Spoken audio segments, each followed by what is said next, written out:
Hello, this is Mary Jo Tinlin from Teaching Your Toddler. Today we're going to do something very special and read a story from the public domain. So sit back, relax, and enjoy the story.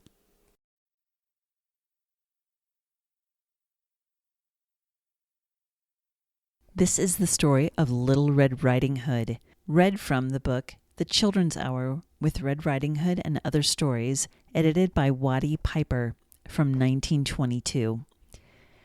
Little Red Riding Hood. There once was a little maid who lived with her father and mother in a pretty little cottage at the end of the village. At the further end of the wood was another pretty cottage, and in it lived her grandmother. Everybody loved this little girl. Her grandmother perhaps loved her most of all, and gave her a great many pretty things. Once she gave her a red cloak with a hood, which she always wore, so people called her Little Red Riding Hood. One morning, Little Red Riding Hood's mother said, "Put on your things and go and see your grandmother. She's taken ill. Take along this basket for her. I have put it in eggs, butter, and cake, and other dainties." It was a bright and sunny morning.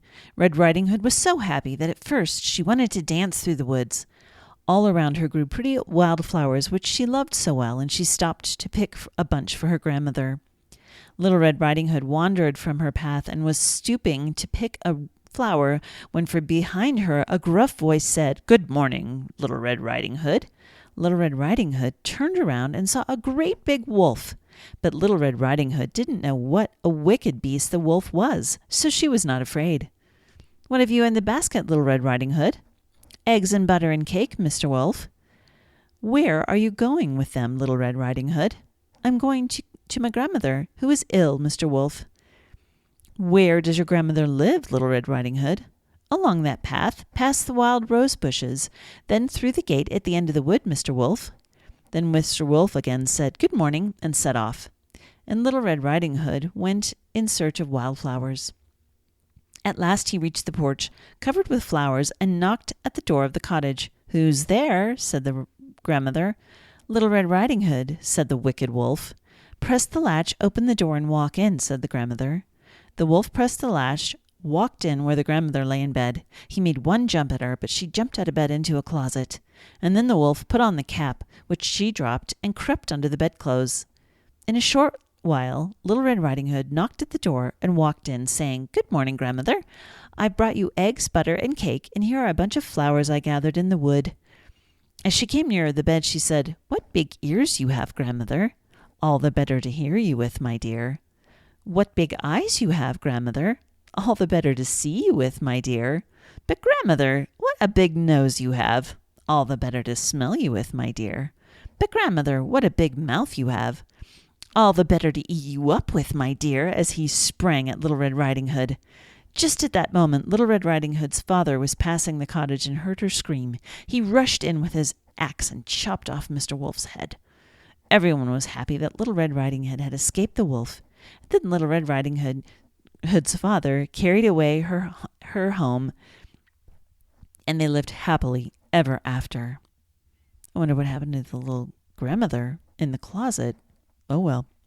Anyway, that's the story of Little Red Riding Hood. Thank you so much for joining us for this story today.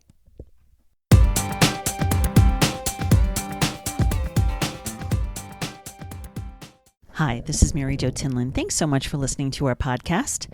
I have a question for you. I know, as a mom, the one thing I want to ensure for my kids is that they stay healthy. Do you feel this way too? I want to invite you to a whole new wellness lifestyle through essential oil products. Go to our homepage right now, teachingyourtoddler.com, and click the link at the top of the page to request how to get started. After I had a serious health scare back in 2017, I wanted to help support my family's health by boosting their immune system, help with their emotional support, and help reduce the toxic load from all the crazy stuff that's in our environment that I think maybe made me sick. I started using natural essential oil products for my body care, wellness support, cleaning around the house, for helping the kids anytime they had any challenges. That's what I went to. They were always on hand. There was no more running to the store late at night to treat some challenge that my child's comfort or health or whatever. You will know exactly how to help these challenges straight away if you get started. So go to our homepage, teachingyourtoddler.com, and click at the top of the page in that link, and let's get you going. We even offer a special specific set of oils that are already diluted for little ones. It helps support digestion, healthy immune response, emotional support, all kinds of things. So please, let's get started now. Click at the top of the page on teachingyourtoddler.com and we'll start you on your new healthy lifestyle today. Thanks so much. Can't wait to get started.